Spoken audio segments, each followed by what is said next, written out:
आज अन्तर्राष्ट्रिय श्रमिक दिवस। कोरोना संक्रमणका कारण औपचारिक कार्यक्रम भने भएन। श्रमिकको न्यूनतम पारिश्रमिक सरकारले सुनिश्चित गर्ने प्रधानमन्त्रीको प्रतिबद्धता। कोरोना प्रभाव रेमिट्यान्स र विदेशी विनिमय सङ्कटमा पर्दा वित्तीय क्षेत्रमा तरलता अभाव हुने। पर्यटन क्षेत्रका लागि दीर्घकालीन नीति बनाउन राष्ट्र बैंकको जोड। र शुक्रबार रूपन्देही र बाँकेका एक जनामा कोरोना संक्रमण पुष्टि। यो सँगै संक्रमितको संख्या 59 पुग्यो, 16 जना निको। बुबाले के भएको मामु, केही बोल्नुस् न। बुहारी यता आऊ न। क्यान्सर भन्नुहुन्छ डाक्टरले। उपचारको लागि त्यति ठुलो रकम यति चाँडै कहाँबाट ल्याउने होला?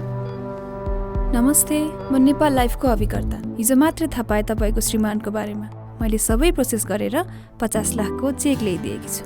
नेपाल लाइफ घातक रोग उपचार खर्च योजना रु 50 लाखसम्म। रोग लाग्नै नदिनु प्रयत्न तपाईँको। केही भए उपचारमा साथ दिने बाचा नेपाल लाइफको। नेपाल लाइफ, किनकि जीवन अमूल्य छ।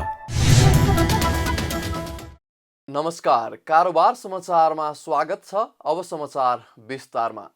आज 131औं अन्तर्राष्ट्रिय श्रमिक दिवस। विश्वव्यापी रूपमा फैलिएको कोरोना संक्रमणका कारण शुक्रबार कुनै पनि औपचारिक कार्यक्रम भने गरिएको छैन। मजदुरका संगठनहरूले नेपालमा पनि विभिन्न कार्यक्रम गरेर अन्तर्राष्ट्रिय श्रमिक दिवस मनाउने गरेकोमा शुक्रबार भने विश्वव्यापी रूपमा फैलिएको कोरोना संक्रमणका कारण कुनै पनि औपचारिक कार्यक्रम गरिएको छैन। मजदुर संगठनहरूले श्रमिकका अधिकारको सुनिश्चितताका लागि सरकार र रोजगारदातालाई दबाब दिने उद्देश्य सहित मजदुर दिवस मनाउने गरेका छन्। यता प्रधानमन्त्री केपी शर्मा ओलीले श्रमिकको न्यूनतम पारिश्रमिक सरकारले सुनिश्चित गर्ने प्रतिबद्धता जनाउनु भएको छ। अन्तर्राष्ट्रिय श्रमिक दिवसका अवसरमा शुभकामना सन्देश दिँदै प्रधानमन्त्री ओलीले श्रमिकको न्यूनतम पारिश्रमिक सरकारले सुनिश्चित गर्ने प्रतिबद्धता जनाउनु भएको हो। ओलीले कोरोनाका कारण अर्थतन्त्रमा केही समस्या देखिए पनि श्रमसँग जोडिएकाहरूलाई सामाजिक सुरक्षा प्रणालीमा आबद्ध गर्दै न्यूनतम पारिश्रमिक सुनिश्चित गर्ने उल्लेख गर्नुभयो। उहाँले काममा संलग्न कसैको पनि आम्दानी रोकिने वा खोसिने स्थिति आउन नदिने भन्दै सङ्घ, प्रदेश र स्थानीय तहमा श्रम प्रधान प्रविधि परिचालनको प्रबन्ध गरिने तथा श्रम र प्रविधिको संयोजन तथा ज्याला सहित जनसहभागिताको विकास मोडेल अवलम्बन गरिने समेत बताउनुभयो। यस्तै उहाँले वैदेशिक रोजगारीबाट फर्किएकाहरूलाई सरल कर्जा र प्रविधि हस्तान्तरणको प्रबन्ध गरिने तथा रोजगारीमा विदेश जान नपाएकाहरूलाई प्रधानमन्त्री रोजगार कार्यक्रम मार्फत कामका अवसरहरू सुनिश्चित गर्ने व्यवस्था मिलाइने समेत बताउनुभयो। कोरोना महामारी विरुद्धको लडाइँमा एक हुँदै श्रमिकको रोजगारी, आय र सामाजिक सुरक्षा सुनिश्चित गर्ने दिशातर्फ हाम्रो सम्पूर्ण प्रयास केन्द्रित हुनेछ। सबैभन्दा पहिले टुटेको उत्पादन सम्बन्धको कडीलाई जोड्ने र अवरुद्ध उत्पादन प्रणालीलाई सुचारू गरिनेछ। राहत सुविधा अल्पकालीन उपाय मात्रै हो। सबैलाई काम हाम्रो पहिलो लक्ष्य हुनेछ। श्रमसँग जोडिएकाहरूलाई सामाजिक सुरक्षा प्रणालीमा आबद्ध गरिनेछ। काममा जो छन् उनीहरूका लागि न्यूनतम पारिश्रमिक सुनिश्चित गरिनेछ। काममा संलग्न कसैको पनि आम्दानी रोकिने वा खोसिने स्थिति आउन दिइने छैन। सङ्घ, प्रदेश र स्थानीय तहमा श्रम प्रधान प्रविधि परिचालनको प्रबन्ध गरिनेछ। श्रम र प्रविधिको संयोजन तथा ज्यालासहित जनसहभागिताको विकास मोडेल अवलम्बन गरिनेछ। वैदेशिक रोजगारीबाट फर्किएकाहरूलाई उनीहरूले हासिल गरेको दक्षता अनुरूपको स्वरोजगारी सृजना गर्न सरल कर्जा र प्रविधि हस्तान्तरणको प्रबन्ध गरिनेछ। स्वदेशमा रहेका वा विदेशमा रोजगारीमा जान नपाएकाहरूलाई प्रधानमन्त्री रोजगार कार्यक्रममा जोडिनेछ। विभिन्न मन्त्रालय, निकाय र सार्वजनिक संस्थाहरू मार्फत सिर्जना भएका कामका अवसरहरू नेपालीलाई नै सुनिश्चित गर्ने व्यवस्था मिलाइनेछ। प्रधानमन्त्री ओलीले यो वर्ष श्रमिकहरूको न्यूनतम पारिश्रमिक पुनरावलोकन गर्नुपर्ने वर्ष भए पनि अहिले परिस्थितिले साथ नदिएको पनि बताउनु भएको छ। उहाँले उच्च आकांक्षाका साथ अघि बढेको आर्थिक वृद्धि दर कोरोना महामारीका कारण खुम्चिने देखिए पनि सरकारको स्रोत र साधनले भ्याएसम्म सुविधाहरू उपलब्ध गराउने प्रतिबद्धता व्यक्त गर्नुभयो। अवधिको हिसाबले यस वर्ष श्रमिकहरूको न्यूनतम पारिश्रमिक पुनरावलोकन गर्नुपर्ने वर्ष हो। तर तपाईँ हामी सबैलाई थाहा छ अहिले परिस्थितिले हामीलाई साथ दिइरहेको छैन। 8.5% आर्थिक वृद्धिको उच्च आकाङ्क्षाका साथ अघि बढेका हामीहरू 3% वा त्यसभन्दा कमको आर्थिक वृद्धिमा खुम्चिन पो पर्ने हो कि भन्ने अवस्थाले गम्भीर बनेका छौँ।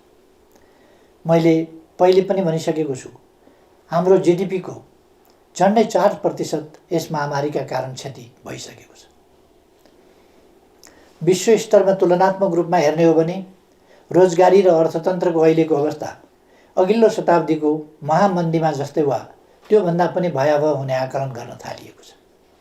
सन् 1930 को दशकमा भएको महामन्दीमा काम गर्ने उमेर समूहका कुनै औद्योगिक मुलुकमा 23% र कतिपयमा 33% बेरोजगार भएका थिए। यस महामारीपछिको पहिलो 4 महिनामा नै 20औं शताब्दीको त्यस दशकको भन्दा ज्यादा श्रमजीवीहरू बेरोजगार भइसकेका छन्। महामन्दीको त्यस समयमा सिङ्गो 1 दशकमा कुल गार्हस्थ्य उत्पादनमा जति सङ्कुचन आएको थियो, यस महामारीको पहिलो 4 महिनामा ती विकसित अर्थतन्त्रमा त्यसको झन्डै 3 गुणा बढी सङ्कुचन आएको छ। तर घरमुलीले अनिकालमा पनि परिवारलाई भोकै राख्दैन, रुखो सुखो भरण पोषणको जोगावट गर्छ र व्यवहार चलाउँछ। तपाईँहरूको यस प्रधानमन्त्रीले नेतृत्व गरेको सरकारले पनि उपलब्ध स्रोत र साधनले भ्याएसम्म सुविधाको जोगावट गर्छ। यस्तै प्रधानमन्त्री ओलीले कोरोना महामारीका विरुद्ध लडिरहेको अप्ठ्यारो परिस्थितिको केही सञ्चार माध्यमले देशलाई अस्थिरतातर्फ धकेल्ने प्रयास गरेको आरोप पनि लगाउनु भएको छ। उहाँले ससाना स्वार्थ वा कुनै गलत उद्देश्यका साथ कसैले यस परिस्थितिलाई बिथुल्न र बिगार्न खोजे सरकार, नेकपाका कार्यकर्ता र आम नेपाली जनताले स्वीकार्य नगर्ने चेतावनी समेत दिनुभयो। विश्वव्यापी महामारीको रूपमा देखा परेको कोरोना भाइरस संक्रमणको प्रत्यक्ष असर नेपाल भित्रने रेमिट्यान्समा पर्दा यसले विदेशी विनिमय सञ्चितलाई घटाउने भएको छ, जसका कारण वित्तीय क्षेत्रमा तरलता अभाव हुने देखिएको छ। नेपाल राष्ट्र बैंकका गभर्नर महाप्रसाद अधिकारीले समेत कोरोना भाइरसको कारण अर्थतन्त्रमा ठूलो योगदान रहेको रेमिट्यान्स आप्रवाहमा कमी आउने स्वीकार गर्नुभएको छ, जसले गर्दा विदेशी विनिमय सञ्चितमा असर पर्ने हुनाले वित्तीय क्षेत्रमा तरलता अभाव देखिने उहाँको भनाइ छ। चालु आर्थिक वर्षको पहिलो 8 महिनामा मुलुकको अर्थतन्त्रको मुख्य आधार मानिँदै आएको रेमिट्यान्स आप्रवाहमा गत आर्थिक वर्षको सोही अवधिको भन्दा 2 अर्ब 34 करोड रुपैयाँले कमी आएको छ। आगामी दिनमा पनि यो क्रम झन घट्ने निश्चित छ। राष्ट्र बैंकका गभर्नर अधिकारीले रेमिट्यान्समा कमी आएका कारण वित्तीय क्षेत्रमा तरलता अभाव हुन नदिन र विदेशी विनिमय सञ्चितलाई सन्तुलन कायम गर्न राष्ट्र बैंकले नजिकबाट अध्ययन गरिरहेको बताउनु भएको छ। यस्तै उहाँले मुलुकको कुल ग्राहस्थ उत्पादनमा ठूलो योगदान रहेको पर्यटन, कृषि लगायतको क्षेत्रमा असर परेको समेत बताउनु भएको छ।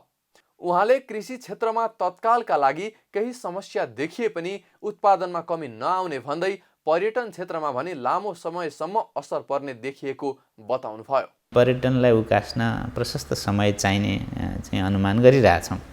त्यसैगरी अब नेपाल हाम्रो चाहिँ समग्र अर्थतन्त्रमा चाहिँ बाह्य श्रम बजारमा खटिराख्नु भएका साथीभाइहरूको ठुलो योगदान रहँदै आएको छ। त्यसमा पनि सिग्निफिकेन्ट चाहिँ कमी आउने छ रेमिट्यान्समा, जसको असर स्वरूप हामीलाई चाहिँ कस्तो खालको दबाब पर्नेछ त भन्दा त्यो रेमिट्यान्स हाम्रो मार्केटलाई, हाम्रो वित्तीय क्षेत्रको लागि एउटा महत्त्वपूर्ण तरलताको स्रोत पनि थियो हिजोको दिनमा। भने हाम्रो वैदेशिक मुद्राको रिजर्भ कायम गर्ने सन्दर्भमा पनि त्यसको ठुलो योगदान थियो। अब यो दुईटै चाप हामीलाई पर्नेछ। भन्नुको अर्थ एकतिर वित्तीय क्षेत्रको तरलताको ब्यालेन्स गर्नलाई, तरलता पर्याप्त पुर्याउनलाई, अर्को चाहिँ हाम्रो वैदेशिक मुद्रा हामीलाई चाहिने हार्ड करेन्सीको जुन पोजिसन हो, जहिलेसुकै पनि चाहिने केही न केही इम्पोर्ट बिल रहि नै हाल्छ, क्यापिटल गुड्सहरू ल्याउनु पर्छ। त्यस्तोको लागि आवश्यक रिजर्भ मेन्टेन गरिराख्नलाई पनि हामीलाई चुनौती छ। र यी कुरालाई हामी एकदम क्लोजली हेरिरहेका छौँ हैन। बाह्य क्षेत्रको स्थिरता कायम गर्ने सन्दर्भमा, त्यसैगरी वित्तीय क्षेत्रको स्थिरता कायम गर्ने सिलसिलामा तरलता लगायतको कुरालाई त्यसलाई केले सब्स्टिट्युट गर्न सक्छ, कहीँ कतै हाम्रा आनी बानीमै परिवर्तन गर्नुपर्ने हुन् कि जस्ता कुरा पनि आउन सक्छन्। त्यसलाई हामी क्लोजली हेर्दैछौँ। असर चाहिँ छ। सँगसँगै यहाँले भन्नुभएको कृषि लगायत क्षेत्रमा पनि छ, तर प्राइमेरी कृषिमा चाहिँ कमै असर पर्छ डेफिनेटली हेर्दाखेरि। कृषिको चाहिँ अहिलेको असर भनेको त्यो चेन टुटेको, खास गरी त्यो इकोसिस्टम टुटेको कारणले प्रडक्टहरूलाई चाहिँ डेलिभरी गर्न नसकेको, कन्ज्युमरसम्म पुर्याउन नसकेको अवस्था बेसी हो। चाहिँ कृषिमै उत्पादनमै चाहिँ धेरै ठुलो असर नपर्ला जस्तो लाग्छ। राष्ट्र बैङ्कका गभर्नर अधिकारीले कोरोनाबाट उद्योग व्यवसायमा परेको प्रभाव न्यूनीकरण गर्न सरकारले ल्याएको राहत प्याकेज तत्कालका लागि पर्याप्त भएको पनि बताउनु भएको छ। मन्त्री परिषदको गत वैशाख 14 गतेको बैठकले कोभिड-19 को कारण प्रभावित क्षेत्रहरूको लागि राहत कर छुट तथा सुविधा दिन निर्णय गरेको छ। गभर्नर अधिकारीले ठूलो अर्थतन्त्र भएको मुलुकले जस्तो ठूलो राहत सुविधा प्रदान गर्न नसके पनि सरकारले आर्थिक वर्षको नीति तथा कार्यक्रमबाट केही थप कार्यक्रम घोषणा गर्ने पनि बताउनु भएको छ। उहाँले पर्यटन क्षेत्रमा भने दीर्घकालीन नीति बनाएर अगाडि बढ्नुपर्ने समेत बताउनु भयो। ठुला अर्थतन्त्रले गरे जस्तो कति ठाउँमा बिग पुश भन्छन् हैन, त्यो गर्न हामी सिधै नसकौँला। तर पनि हामी संयुक्त रूपमा सबैको पहल, निजी क्षेत्र, सरकार, वित्तीय क्षेत्र सबै लागेर काम गर्दाखेरि गर्न नसकिने विषय छैन। हामीले अहिले यो कोरोनाको असर स्वरूप लकडाउन गरेको 1.5 महिना भइराख्दाखेरि जे जति कामहरू गरेका छौँ, जे जति प्रोटेक्सनको लागि जे जति मेजरहरू ल्याएका छौँ, प्रिकसनरी सँगसँगै प्रोटेक्सनको लागि, ती मेजरहरू अहिलेलाई चाहिँ पर्याप्त छन् यति बेलालाई। किन भन्दा परेको अप्ठ्यारोलाई हामीले टार्दै गइरहेछौँ। अब लङ रनमा चाहिँ अब आर्थिक वर्षको अन्त हुन्छ आषाढ मासान्तमा, त्यति बेला कयौँ पोलिसीहरू, कयौँ नीतिहरूमा हामीले चाहिँ मन्थन गरेर छलफल गरेर ल्याउनु पर्ने अवस्था हुन्छ, जसले चाहिँ एउटा ब्यालेन्स कस्टमरलाई अथवा उद्योगीलाई, एउटा व्यापारीलाई पनि फर्दर बाँच्न सक्ने आधार क्रिएट गरोस्। त्यसैगरी वित्तीय क्षेत्रका प्लेयरहरू, ब्याङ्क वित्तीय संस्थाहरूलाई पनि उहाँहरू पनि सस्टेन हुने गरी त्यो पोलिसी ल्याउनु पर्ने अवस्था हुन्छ भने त्योभन्दा पछाडिको अवस्थालाई पनि वर्षौँ वर्ष, मैले अघि भनिहालेँ, पर्यटनको केसमा कयौँ वर्ष लाग्न सक्छ रिकभर हुनलाई। उहाँहरूलाई चाहिँ अहिले आजै नै यो कुरो हुनुपर्छ भन्न थालियो भने त्यो संस्था टिक्ने सम्भावनै छैन। तिनलाई पनि ख्याल गर्दै हामीले केही नीतिहरू ल्याउनुपर्छ। यस्तै गभर्नर अधिकारीले साना तथा मझौला व्यवसायीहरूलाई विशेष प्राथमिकता दिने गरी पुनर्कर्जा सम्बन्धी कार्यविधि परिमार्जन गर्न लागेको पनि बताउनु भएको छ। उहाँले यसअघि पुनर्कर्जामा ठूला उद्योगी व्यवसायीको मात्रै पहुँच हुने गरेकोमा यसलाई परिमार्जन गरेर साना व्यवसायीलाई समेत प्राथमिकता दिन लागेको बताउनु भयो। त्यसका लागि राष्ट्र बैङ्कले बैङ्क तथा वित्तीय संस्थालाई 2% ब्याज दरमा पुनर्कर्जा उपलब्ध गराएको बताउनु भयो। यसअघि राष्ट्र बैङ्कले बैङ्क तथा वित्त संस्थालाई 3% ब्याज दरमा पुनर्कर्जा दिने र बैङ्कले 7% मा उपलब्ध गराउने गरेकोमा हाल बैङ्क तथा वित्त संस्थाले 5% ब्याज दरमा ऋण उपलब्ध गराउनु पर्नेछ। कोरोना भाइरस प्रभावितलाई राहत प्याकेज दिन सरकारले पुनर्कर्जा कोषको आधार 1 खर्ब रुपैयाँको बनाएर कोरोना प्रभावित व्यवसायलाई सहुलियत ब्याज दरमा ऋण दिने निर्णय गरिसकेको छ। नेपालमा कोरोना भाइरसबाट संक्रमित हुनेको संख्या 59 पुगेको छ। शुक्रबार बाँकेका 60 वर्षीय र रूपन्देहीका 25 वर्षीय पुरुषमा कोरोना संक्रमण पुष्टि भएको हो। शुक्रबार नियमित पत्रकार सम्मेलनमा मन्त्रालयका प्रवक्ता डाक्टर विकास देवकोटाले बाँकेका पुरुषको नेपालगञ्ज स्थित भेरी अस्पतालको प्रयोगशालामा र रूपन्देहीका युवाको भैरवाह स्थित क्षेत्रीय प्रयोगशालामा PCR परीक्षण गर्दा संक्रमण देखिएको जानकारी दिनुभयो। उहाँले उनीहरू दुवैको स्वास्थ्य अवस्था सामान्य रहेको पनि जानकारी दिनुभयो।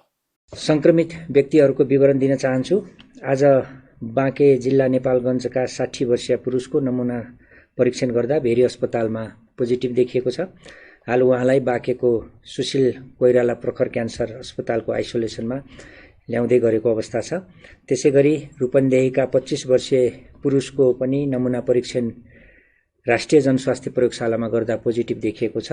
यसरी 2 जना आज थप पोजिटिभ देखिनु भएको छ र रूपन्देहीका पोजिटिभ देखिएका संक्रमित व्यक्तिलाई अहिले बुटोल धागो कारखानामा रहेको कोरोना अस्पतालमा राखिएकोबाट त्यहाँबाट अस्पतालमा ल्याउने क्रम जारी छ।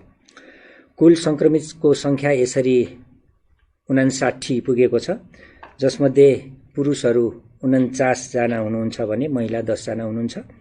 निको भएर जानेको सङ्ख्या 16 छ। रूपन्देहीमा 1 जना, नेपालगञ्जमा 1 जना, धनगढीमा 1 जना, भरतपुरमा 1 जना र वीरगञ्जमा 8 जना, विराटनगरमा 31 जना गरी कुल 43 जनाको उपचार भइरहेको छ। आजको विवरण अनुसार सबैको स्वास्थ्य स्थिति सामान्य रहेको छ। रूपन्देहीका संक्रमित युवक गत वैशाख 5 गते भारतबाट नेपाल फर्केका थिए। समरी माईको ठोटरी नाकाबाट आएका उनलाई दाइले घर नलगी मर्चबाट आदर्श बहुमुखी क्याम्पसको क्वारेन्टाइन स्थलमा पुर्याएका थिए। शुक्रबार 2 जनामा कोरोना संक्रमण पुष्टि भएसँगै नेपालमा संक्रमितको संख्या 59 पुगेको छ। हालसम्म कोरोना संक्रमण पुष्टि भएका मध्ये 16 जना निको भएर घर फर्किसकेका छन्।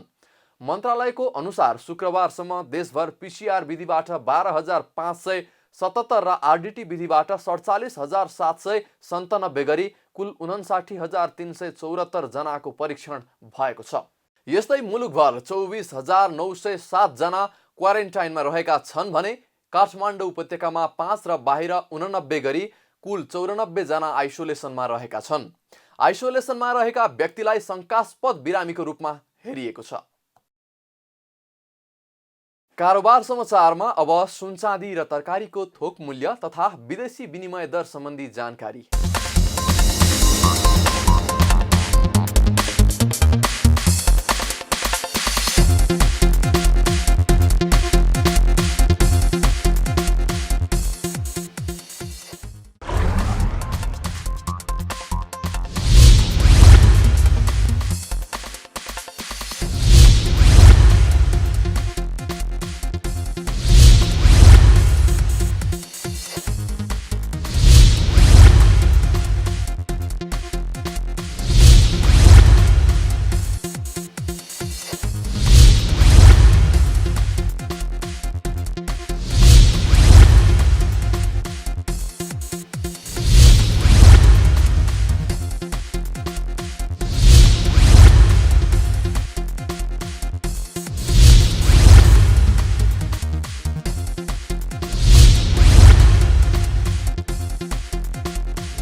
बिदा हुनु अघि अहिलेसम्मका प्रमुख समाचार फेरि एकपटक।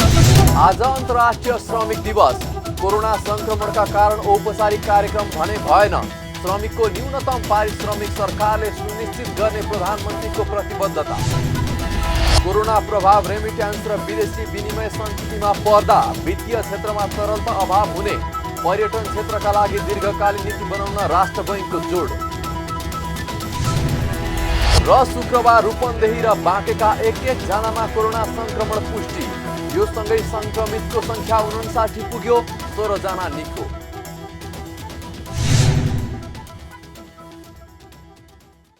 कारोबार समाचार सकियो। हामीलाई बिदा दिनुहोस्। नमस्कार।